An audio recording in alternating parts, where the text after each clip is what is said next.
teo amin'ny masivony marokany. Ya, mazava hoazy moa fa ny ambassadeur rehetra eto Madagasikara matetika manao visite courtoisie amin'ny président de l'Assemblée nationale ary Maroc anisan'ny firenena afrikana izay anisany tena manampy gouvernement Madagasikara na amin'ny resaka agriculture, resaka fahasalamana. Zareo zao vao namboatra ny hôpitaly tena tsara indrindra afaka lazaiko io ny hôpitaly Antsirabe tena tsara indrindra amin'ny hôpitaly rehetra manerana Madagasikara. Vita tanteraka eo, tsy vita an'izay fa misy koa centre natao ho an'ny ankizy hianatra hitsabo, ankizy koa hianatra ho mpanjara na indrindrindra hianao asa tanana, resaka plomberie, resaka ohatrohatran'izay zay mipreparevan zareo Antsirabe. Mazava hoazy fa tamin'ny tantarany misy tamin'ny Antsirabe sy Madagasikara. Eo koa moa fanampiana manokana ny secteur rehetra izay misy eto Madagasikara. Azoko lazaina fa Maroc angamba ny firenena voalohany indrindra tena manampy antsika Madagasikara. Andriamanitra esorina ny ejika nosamborina ny solombavam-bahoaka nefa raha ojino ejika rehefa nesorina tamin'ny immunité parlementaire. Ya, mazava hoazy fa ny solombavam-bahoaka tompo dia manana an'izay araka ny lalàna immunité parlementaire zay ary tsy azo esorina aminy io raha ohatra ka tsy misy fanapahan-kevitra avy amin'ny birao maharitra zany. Hatreto zany azoko ambara amin'ny vahoaka malagasy fa mbola tsy nandray taratasy avy misy ny fitsarana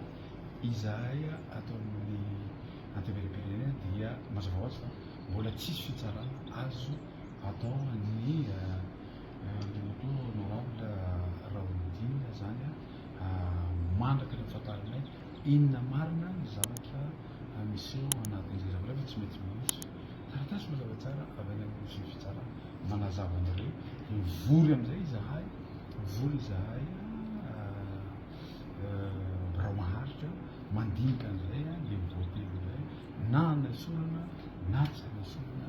an'izay immunité parlementaire azy. Zany hoe raha mahazo taratasy ve ny antenimieram-pirenena nandritra fotoana tsy nateto azy hoe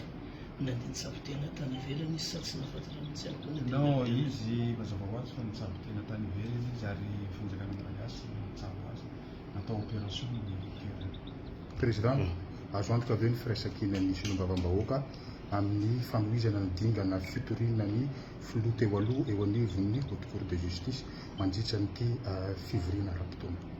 Ya, zavatra fifatapaka iny ary zavatra tsy maintsy atao ary mazava hoazy fa ny fananganana ny commission izy no fefavita fefabudgétaire koa le izy satria tsy mora ny anaovana an'ireny ankety indrindra ao anatin'izay moa ny filoha teo aloha zay nandositra tany ivelany mino aho fa amin'ity fivoriana ara-potoana izay ataona ity dia anomboka iainga io enquête parlementaire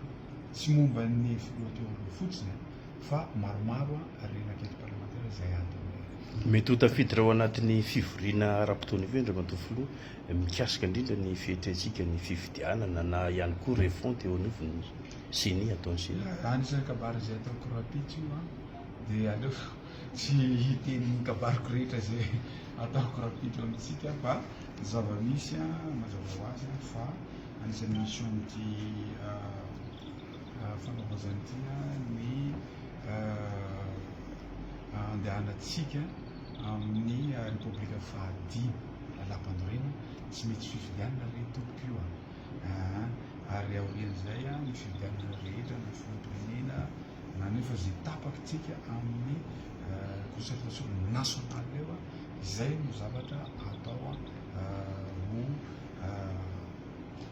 ho tanterahana zany ao anatin'izay fanaovana zay ndrasan'ny Madagasikara. Misy karazana intervention re zany tonga maritra mikasika ny candidature ultime sa nahoana ny tsy azo fanta intervention satria ohatrany hoe mbola tsy levé zany azy ny unité parlementaire Tsy efa nyteneny mazava tsara tsy azo tsaraina aloha izy zao